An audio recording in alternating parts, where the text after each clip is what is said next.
हिमाचल डूब रहा है। एटलीस्ट 81 लोगों की जान गई है। जून से देखा जाए तो आंकड़ा 300 को पार कर गया है। कुल्लू में लैंडस्लाइड की वजह से 8 अनसेफ बिल्डिंग्स गिर गई है। नुकसान 10,000 करोड़ से भी ज्यादा का हुआ है। और यही सेम सिलसिला उत्तराखंड, पंजाब और उत्तर प्रदेश का भी है। भारत के पूरे नॉर्दर्न बेल्ट में ऑरेंज या रेड अलर्ट डिक्लेयर हुआ है। दिस इज अ डिजास्टर, लेकिन इसे नेचुरल डिजास्टर कहना ठीक नहीं, ये एक मैन मेड डिजास्टर है। ये है कहानी ह्यूमन ग्रीड, अनप्लान्ड कंस्ट्रक्शन और करप्शन की, जो हमारे सुंदर माउंटेन्स में लोगों का जीना मुश्किल कर रहा है। लेकिन प्रॉब्लम्स के बारे में तो सभी बातें करते हैं। इस वीडियो के एंड में कुछ सोल्यूशंस भी डिस्कस करते हैं। अगर आपको हमारा ये सोल्यूशन बेस्ड माइंडसेट अच्छा लगता है तो हमें सब्सक्राइब या फॉलो करना ना भूलिए। ये आपके लिए तो फ्री है, लेकिन इससे हमारी बहुत हेल्प होती है। चैप्टर 1 हो क्या रहा है? पिछले 2 महीनों से हिमाचल बह रहा है। हेवी रेन्स की वजह से सारे हिल स्टेशंस फ्लड हो रहे हैं। ब्यास नदी के लेवल्स बढ़ रहे हैं। गंगा का भी यही हाल है। 23 और 24 अगस्त को शिमला ने 190 मिलीमीटर रेनफॉल एक्सपीरियंस किया। To put things in perspective, 2020 में हैदराबाद में 300 मिलीमीटर रेनफॉल आया था और वहाँ फ्लैश फ्लड्स हुए थे। Now why is this comparison important? क्योंकि ये समझना इम्पोर्टेंट है कि Hyderabad 536 metres above sea level है और Shimla 2200 metres. 190 millimetre rainfall is a lot for a hilly region. Himachal Pradesh को जून से सितंबर के पूरे मॉनसून पीरियड में 750 मिलीमीटर बारिश मिलती है,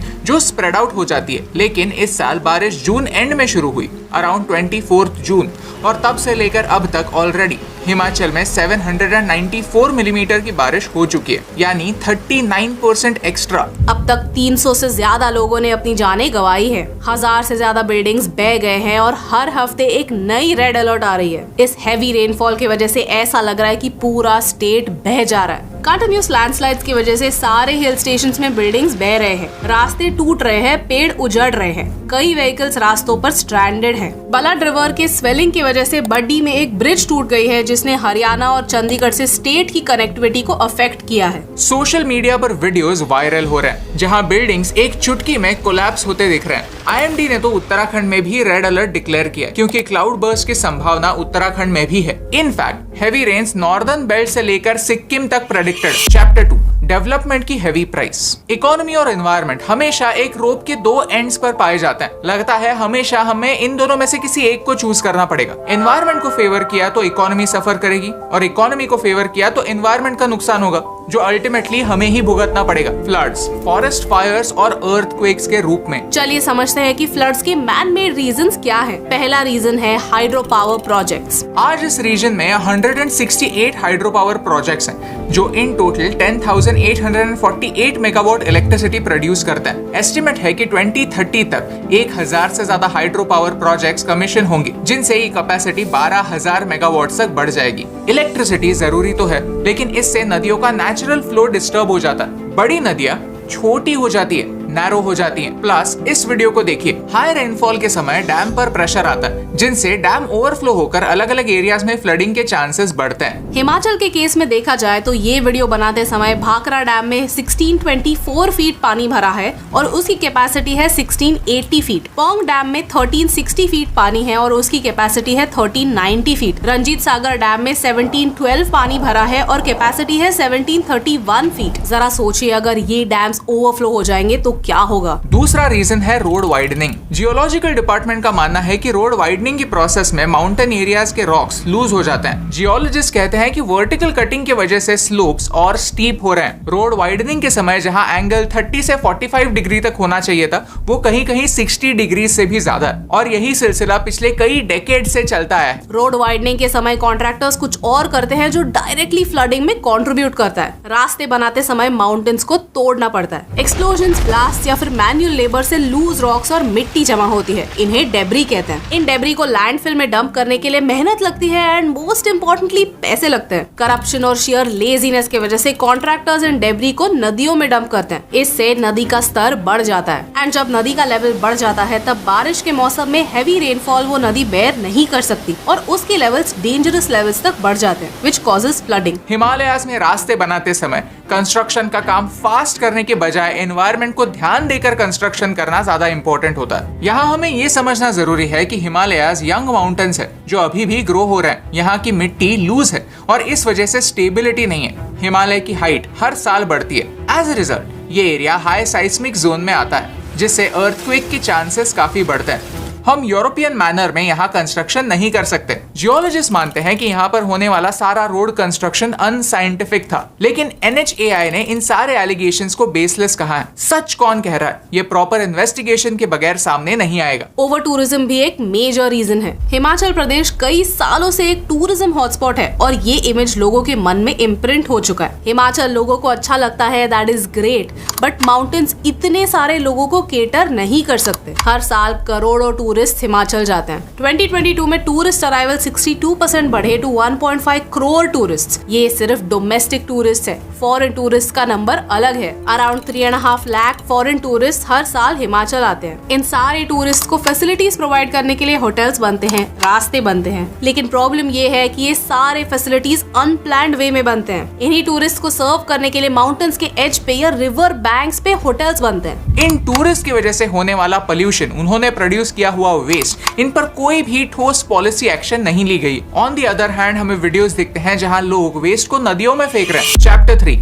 लैंडस्लाइड्स का चक्कर। एशिया में दुनिया के सबसे ज्यादा लैंडस्लाइड्स होते हैं। कितने? दुनिया के 4 में से 3 लैंडस्लाइड्स एशिया में होते हैं। इनमें से मेजर लैंडस्लाइड्स हिमालयाज में होते हैं। ये एक फैक्ट है। लैंडस्लाइड का मतलब है एक स्लोप पर रॉक या डेब्री का सडन मूवमेंट, जहाँ किसी हिल पर से सॉइल या रॉक लूज हो जाता है और फिसल जाता है। लैंडस्लाइड के कई कारण हो सकते हैं, जिनमें हैवी रेनफॉल, अर्थक्वेक और ह्यूमन एक्टिविटी की वजह से होने वाला डिस्टर्बेंस शामिल है। जब भी भारत में फ्लैश फ्लड्स होते हैं तो लैंडस्लाइड्स भी होते हैं। डेटा कहता है कि दुनिया के 20% लैंडस्लाइड सिर्फ भारत में होते हैं। मॉनसून्स हमारे लिए एक वरदान भी है और श्राप भी, क्योंकि भारत की 70% बारिश जून से लेकर सितंबर एंड तक होती है और बाकी समय नहीं। इन 4 महीनों में बारिश होने की वजह से ऑन वन हैंड एग्रीकल्चर में स्टेबिलिटी आती है, एक प्रेडिक्टेबल पैटर्न बन जाता है, लेकिन फ्लैश फ्लड के चांसेस भी बढ़ते हैं, क्योंकि भारत के कुछ एरियाज में इन 4 महीनों में बहुत ज्यादा बारिश होती है। हिमाचल प्रदेश में 3 मेजर हैवी रेनफॉल स्पेल्स देखे गए। 9 और 10 जुलाई को, जिसने कुल्लू और मंडी डिस्ट्रिक्ट में डैमेज किया। दूसरा स्पेल था 15 अगस्त को, जिसने शिमला सिटी में डिस्ट्रक्शन फैलाया। और तीसरा रेनफॉल स्पेल है अब अगस्त 23 और 24 को। वैसे देखा जाए तो ये न्यूमेरिकली हाई नहीं है, लेकिन एक ही समय हाई रेनफॉल की वजह से हमारे हिल स्टेशन कोप नहीं कर सकते। गवर्नमेंट डेटा कहता है कि हिमाचल प्रदेश में 17,120 लैंडस्लाइड प्रोन साइट्स हैं, जिनमें से 675 क्रिटिकल इंफ्रास्ट्रक्चर साइट्स के पास है। District wise landslide prone sites इतने हैं, आप वीडियो पॉज करके देख सकते हैं। इन साइट्स को पब्लिक नॉलेज बनाना ये एक इम्पोर्टेंट टास्क है। अब कुल्लू में भी कुछ ऐसा ही हुआ था। अनप्लान्ड कंस्ट्रक्शन, हैवी रेन्स और करप्शन की वजह से एक मैन मेड डिजास्टर हमें देखने मिला। Chapter 4, solutions. कोई भी देश परफेक्ट नहीं होता, उसे परफेक्ट बनाना पड़ता है। कोई भी प्रॉब्लम बिना सॉल्यूशंस के पैदा ही नहीं होता, और फ्लडिंग के प्रॉब्लम्स का सॉल्यूशन साइंस, लीडरशिप और एनवायरनमेंट, इन तीनों फील्ड से जुड़ा हुआ है। स्मार्ट इंजीनियरिंग से फ्लड्स को रोका जा सकता है। अक्सर लोग गलती कर बैठते हैं कि वो नेशनल हाईवे की कंस्ट्रक्शन को फ्लड्स के लिए जिम्मेदार मानते हैं, लेकिन ये लॉजिक कितना सेंसिबल है? प्रॉब्लम ये है कि रिवर्स चौड़े नहीं पतले हो रहे हैं। रिवर बैंक्स पर डेवलपमेंट होने की वजह से पानी को जाने के लिए जगह ही नहीं बचती। तो हम क्या कर सकते हैं? हम फ्लड वाटर को डाइवर्ट कर सकते हैं, आर्टिफिशियल चैनल्स बना सकते हैं, पानी को जाने के लिए जगह बना सकते हैं, जिससे पानी रेसिडेंशियल एरिया से ना होकर दूसरे पाथ से गुजरे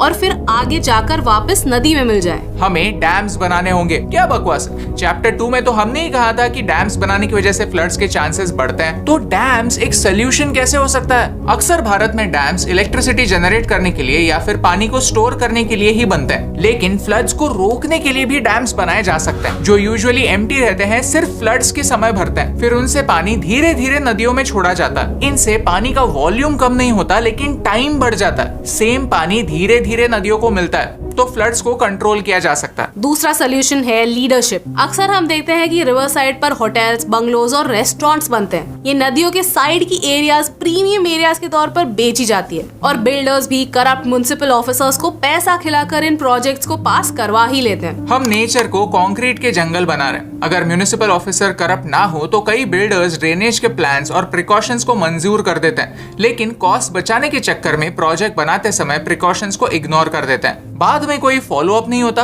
ना कि कोई पेनल्टी लगती है। अक्सर कई रिवरबेड सूख जाते हैं और सालों तक उनमें पानी नहीं आता, तो उन्हें करप्ट ऑफिशियल्स बिल्डर्स को बेच देते हैं और वहाँ पर कॉलोनीज बनती हैं। जो रिवर सूखने आई है वहाँ कचरा और डेब्री की वजह से रिवर बेड और पतला हो जाता है। एनवायरमेंट और सेटलमेंट के बीच में गैप होना जरूरी है, जो धीरे धीरे कम हो रही है। इस फ्लड के बाद हिमाचल के सीएम ने नेशनल रिलीफ की मांग की है, लेकिन ये सोचना जरूरी है कि क्या ये पैसा सिर्फ इस क्राइसिस का नुकसान भरने के लिए यूज होगा या इनसे फ्यूचर में होने वाले डिजास्टर्स रोकने में भी कुछ हेल्प होगी। क्या सिस्टम में सुधार लाए जाएंगे या अगले साल भी सेम फ्लड्स वापस आएंगे? अच्छी गवर्नेंस अच्छे फ्यूचर को ला सकती है और इससे फर्क नहीं पड़ता कि सरकार किस पार्टी की है, लेकिन हाँ, क्या एक्शन लेती है, इससे फर्क जरूर पड़ता है। As harsh as it sounds, एक सोल्यूशन तो यही है कि सारे बिल्डिंग्स को एग्जामिन किया जाए और जो बिल्डिंग्स अनसेफ है उन लोगों को इवैक्यूएट करके रीलोकेट किया जाए। Same for hotels. अगर कोई होटल अनसेफ है तो उन पर एक बोर्ड लगना चाहिए, अनसेफ फॉर टूरिस्ट। तीसरा सोल्यूशन है एनवायरनमेंट। 1976 में ही एमसी मिश्रा कमेटी ने जोशीमठ के बारे में भारत को वार्न किया था। इस साल जोशीमठ में ऐसी ही दरारें डेवलप हुई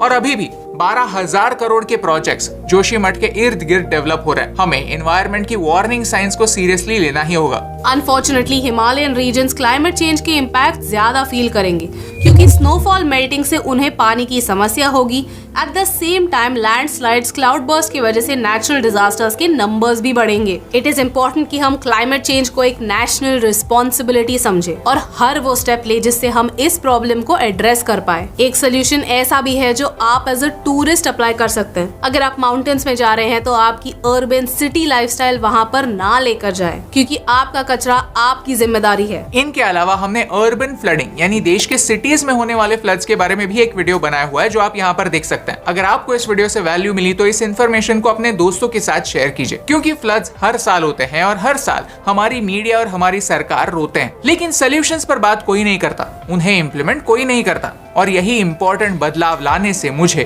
फर्क पड़ता है। हे दोस्तों, thank you so much for watching this video till the end. अगर आपको ये वीडियो अच्छा लगा तो वो लाइक बटन प्रेस कीजिए। ऐसे ही और वीडियोस देखने के लिए चैनल को सब्सक्राइब करना ना भूलिए। आप में से कई लोगों ने नीचे दिए ज्वाइन बटन पर क्लिक किया है, हमें फाइनेंशियल सपोर्ट दिया है, और इसके लिए मैं आपको दिल से शुक्रिया कहना चाहता हूँ। हम हमारे वीडियो क्रेडिट्स में आपको थैंक यू कहना चाहते हैं। अगर आप भी आपका नाम वीडियो क्रेडिट्स में देखना चाहते हैं तो सब्सक्राइब बटन के बाजू में जो ज्वाइन बटन है वहां पर क्लिक कर दीजिए। आपकी छोटी सी मदद हमें बहुत ज्यादा मोटिवेशन देती है।